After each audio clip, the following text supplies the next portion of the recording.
Batterie ist kaputt bei Saugroboter, ist kein Problem. Alte ausbauen, zerlegen, neue Zellen holen, erst optisch überprüfen, ob alles okay ist. Danach setzen wir im Ladegerät und testen wieder auf die Kapazität.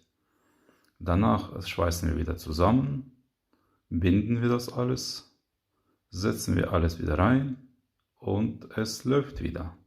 Viel Spaß!